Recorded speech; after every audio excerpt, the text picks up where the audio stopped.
Est-ce que l'hypnose fonctionne sur tout le monde? Suis-je réceptif à l'hypnose? C'est une question que tout le monde se pose à partir du moment où on s'est intéressé à l'hypnose de près ou de loin. Et pour répondre à cette question, j'ai invité, ou plutôt Audrey m'a invité sur Liège pour pouvoir faire part de son expérience. Je la perçois comme une femme passionnée, passionnante aussi, et qui est effectivement... tu t'es un peu dédiée du coup au fonctionnement du cerveau très tôt et aux états modifiés de conscience. Oui. Alors juste après le générique, tu vas nous expliquer pourquoi finalement. La réponse elle est assez simple à la question justement, est-ce que l'hypnose fonctionne sur tout le monde?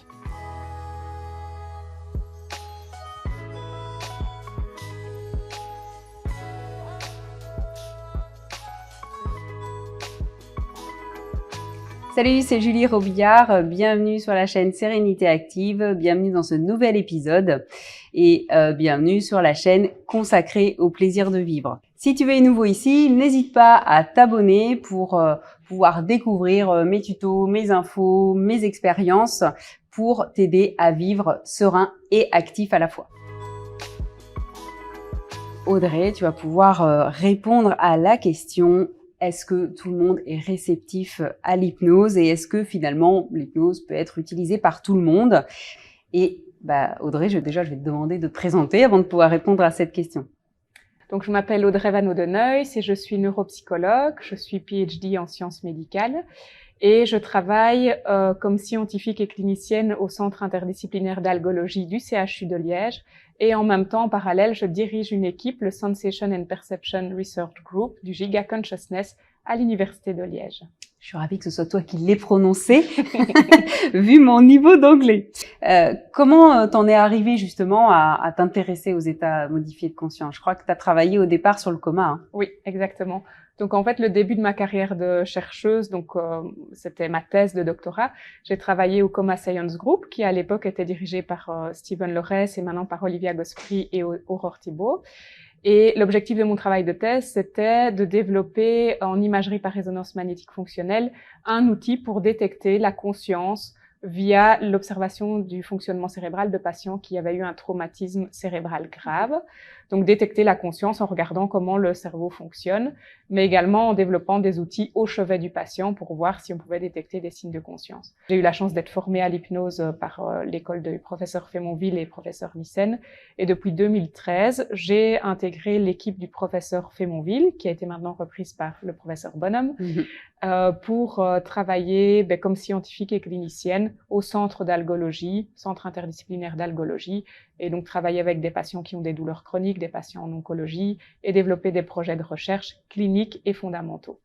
Donc Audrey, tu vas pouvoir répondre à la question: est-ce que tout le monde est réceptif à l'hypnose? D'abord, est-ce que tu pourrais me donner une petite définition en fait de ce que toi tu considères comme être l'hypnose?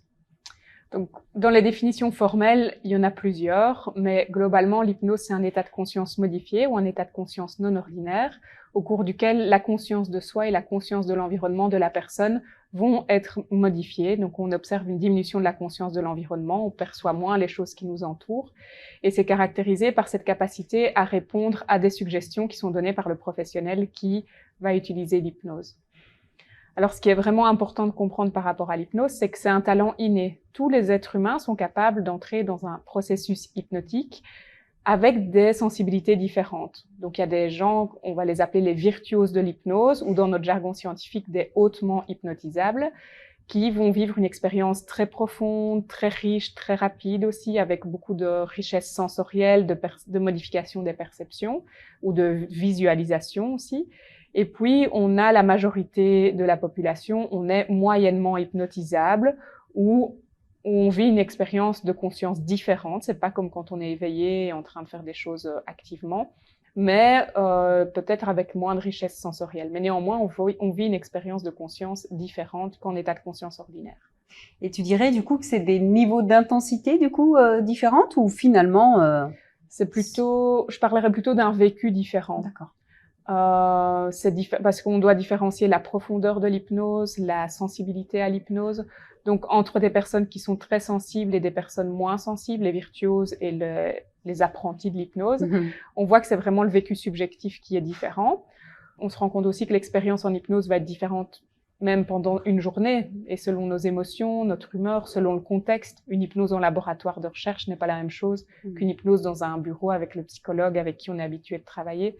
Donc c'est quand même multifactoriel. Donc maintenant, au niveau scientifique, on doit s'intéresser un peu plus à tous ces facteurs qui vont modifier l'hypnotisabilité.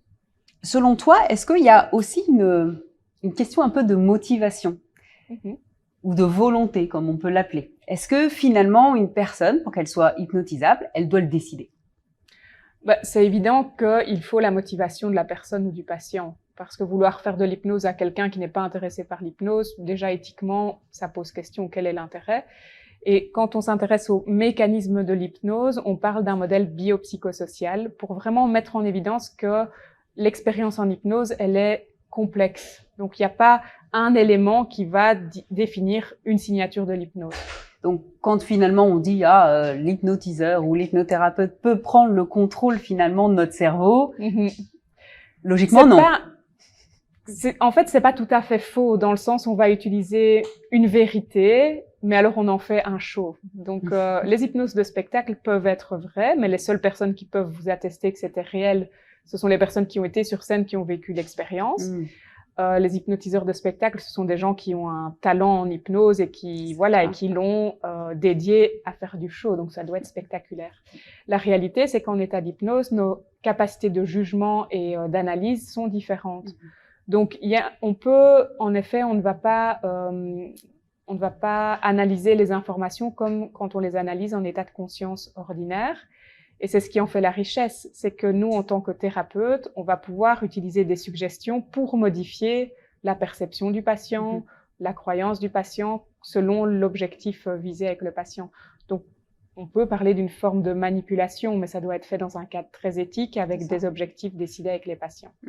Quand même, on ne peut pas dire qu'on prend le contrôle sur la personne. C'est la personne qui décide d'entrer dans le processus et de vivre le processus. C'est important que tu puisses le soulever, parce que c'est vrai qu'en thérapie, bien sûr que la personne nous donne en fait son consentement à l'aider, mais parfois, dans la séance, il y a plusieurs choses ou un événement ou quelque chose qu'elle n'a pas envie de vivre à ce moment-là ou qu'elle n'est pas en capacité de vivre. Et il est vrai que c'est toujours important en fait de savoir qu'elle garde le contrôle, même durant toute la séance, le contrôle de leur évolution. Et que j'explique toujours à mes patients que c'est vraiment une co-construction entre le thérapeute et la personne effectivement qui est là et qui est là pour bouger et évoluer. Oui. Donc, et d'ailleurs, on ne dit pas qu'une personne est hypnotisée, on dit qu'elle est en processus hypnotique et c'est elle qui glisse dans le processus. C'est ça, exactement. C'est pas nous, professionnels, qui les mettons dans cet état. Oui. Pour aller un petit peu plus loin, Audrey, est-ce que tu pourrais me dire si toi, par rapport à tes expériences et par rapport à tes différents accompagnements thérapeutiques, est-ce qu'il y a des clés particulières qui fait que finalement ça va... en tout cas, l'accompagnement thérapeutique avec l'hypnose, va vraiment fonctionner ou davantage fonctionner pour les patients? Je pense que les deux clés principales, la première, c'est de travailler vraiment avec beaucoup d'éthique, c'est-à-dire aussi travailler dans le cadre de ses compétences. Et la deuxième clé importante, c'est la motivation du patient. Donc, on travaille avec des patients qui sont demandeurs, qui ont envie de tester l'outil, parce que ça n'a aucun intérêt de proposer de l'hypnose à quelqu'un qui n'est pas du tout intéressé par cet outil-là.